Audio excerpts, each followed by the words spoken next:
জনগণ তারা চিন্তা করলো আমরা তো গরিব, আমাদের টাকা দেওয়ার মতো সামর্থ্য নাই, খাজনা পরিশোধ করার মতো সামর্থ্য নাই। যেই যুবকটা আমাদের খাজনা পরিশোধ করে আমাদের এত বড় একটা উপকার করেছে, এর মতো যুবক যদি আমাদের দেশের বাদশা হতো, তাহলে আমাদের কোনো টেনশন, কোনো পেরেশানি থাকতো না। আমাদের খাজনা সে পরিশোধ করে দিত, মাফ করে দিত।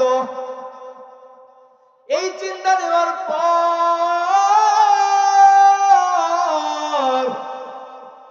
এবার জনগণ একত্র হয়ে গেল। একত্র হয়ে পরামর্শ করলো আমাদের দেশের বাদশা যদি ওই কবরস্থানের দারোয়ানকে বানানো যায়, আমাদের টেনশন থাকবে না, পেরেশানি চিন্তা থাকবে না।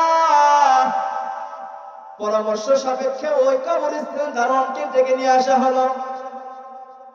ওই কবরস্থানের দারোয়ান তাকে ডেকে নিয়ে আসার পর তাকে বাদশাহিত্ব দান করা হলো। আঙ্গুল খুলে কলার গাছ, কোনো পেরেশানি নাই, কোনো টেনশন নাই। জনগণের পিছনে দৌড়াতে হয় না। জনগণের কাছে ভোট চাওয়া লাগে না রে মুসলমান।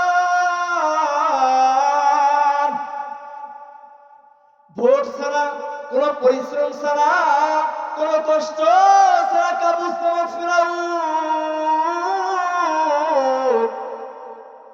মিশরের বাদশা হয়ে গেল। বাদশাহী পাওয়ার পর সুন্দর করে দিনকাল চলতেছে। বাদশাহিত্ব পাওয়ার পর কয়েকদিন গেল, কিছুদিন যাওয়ার পর এই ফিরাউন রাতের বেলা ঘুমায়, কিন্তু চোখের মধ্যে ঘুম নাই। দুনিয়ার যত টেনশন পেরেশানি, যত খারাপ স্বপ্ন আছে, সব ফিরাউনের মাথার মধ্যে ঢুকে গেল। রাতের বেলা ঘুমায়, কিন্তু ফিরাউনের চোখের মধ্যে কোনো ঘুম নাই। নানান টেনশন, অনেক খারাপ খারাপ স্বপ্ন দেখে। এবার ফিরাউন রাজ দরবারে চলে আসলো। হামানকে ডাক দিয়া বলে, ডাকো হামান, এদিকে আয়। আমাদের এই রাজ্যের মধ্যে যতগুলো জ্যোতিষী আছে সবগুলোকে ডাক। সবগুলোকে ডাকার পর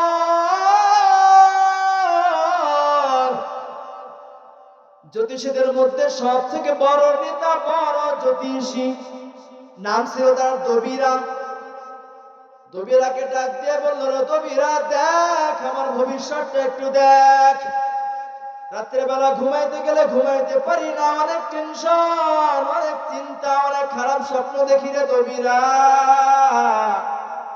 এবার দবিরা ফিরাউনের ভবিষ্যৎবাণী করে দিলেন এইভাবে, ও ফিরাউন,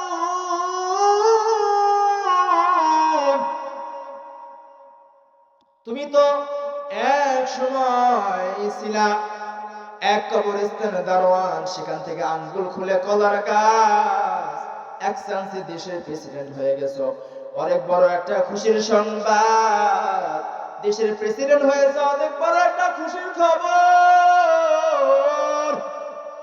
কিন্তু দেশের প্রেসিডেন্ট হওয়ার পর আপনার ভবিষ্যতের দিকে তাকাইলে আমি শুধু একটা জিনিস দেখতে পাই, আগামী 3 মাসের মধ্যে আপনার দেশের মধ্যে এক যুবকের জন্ম হবে, এক সন্তানের জন্ম হবে, যেই সন্তানটার নাম হবে মূসা।